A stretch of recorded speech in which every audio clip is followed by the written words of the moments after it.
Hello everyone. I've had a very Yongnuo Christmas. Did I pronounce that right? I'm not sure.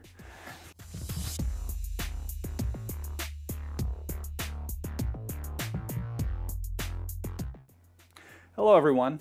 I got a lot of new flashes and flash triggers recently, and in this video I'm going to go over what I got, why I have them, and how they all work together. So to start out, I started with the Nikon SB700, and it worked really great. I like that it had a manual setting. It also supports TTL and high-speed sync. It works great, so good I bought a second one. I've used them a lot.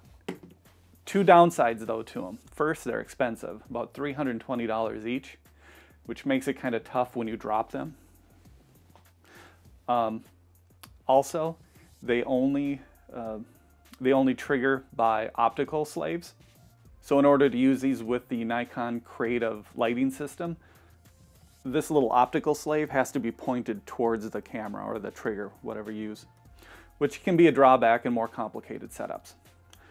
As I started shooting more and more, I found that I was using the manual mode more than the TTL settings, and to have a pretty expensive flash set to manual mode is not the most efficient way to use money. So I went on to a Yongnuo YN-560.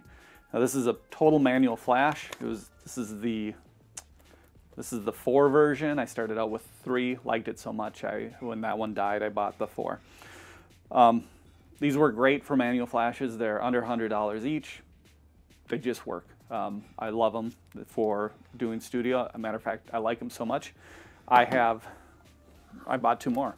So now I have 3 of those, which make a great studio lighting setup. In order to get these all to fire though, I needed a way to trigger both my Nikon and the Yongnuo. So what I ended up doing is buying these Yongnuo RF603N. These are horrible, okay?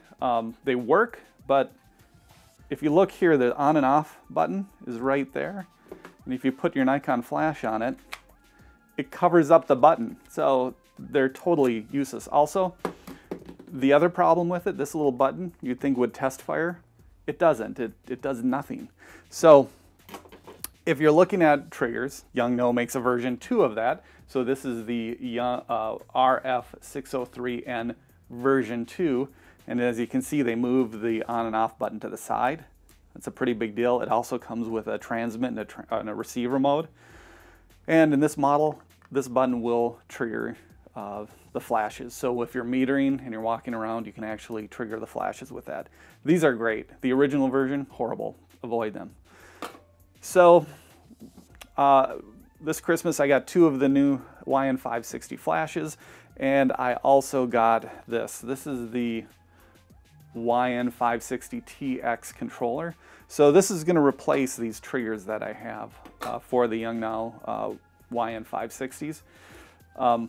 What this gives me is a remote trigger as well as ability to control the output for 3 different groups from the back of this LCD screen.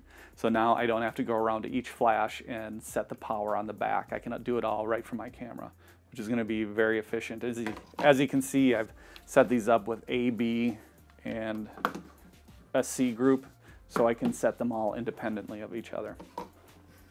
Okay, so that's great for manual flash, but I still have these 2 TTL-enabled Nikon speedlights. So that's where the YN-622Ns come in. These are optical transceiver or wireless flash transceivers. Now, I mentioned that these are great for TTL, but they have that optical slave. Well, that's what this system takes care of. So this can be either a transmitter or a receiver, but I got the YN-622 TX transmitter wireless flash controllers. So this goes on my camera and it controls the TTL flashes that I put on this. So these go with my 2 Nikon flashes. Now, that's quite a setup for being able to get away with not having that line of sight requirement. There's actually 2 reasons why I've got this. One is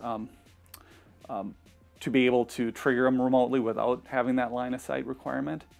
And also the other reason is there is a YN-685 flash that has a built-in one of these.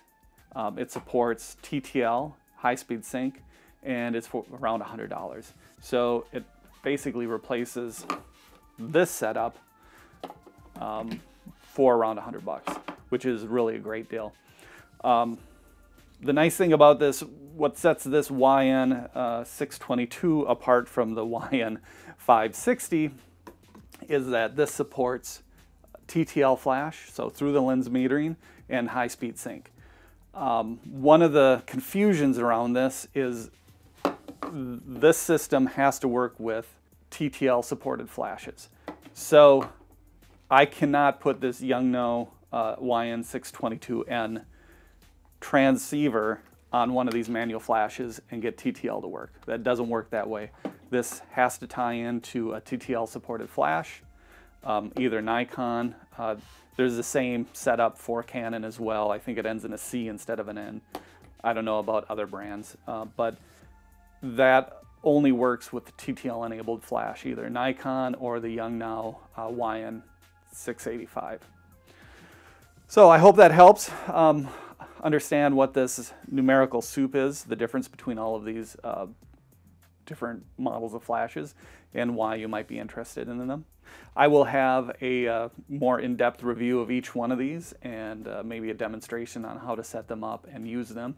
But for now, that's the difference between these different models of flashes and triggers. I hope you enjoy this. I hope you found it useful. If so, don't forget to subscribe and like. Thank you.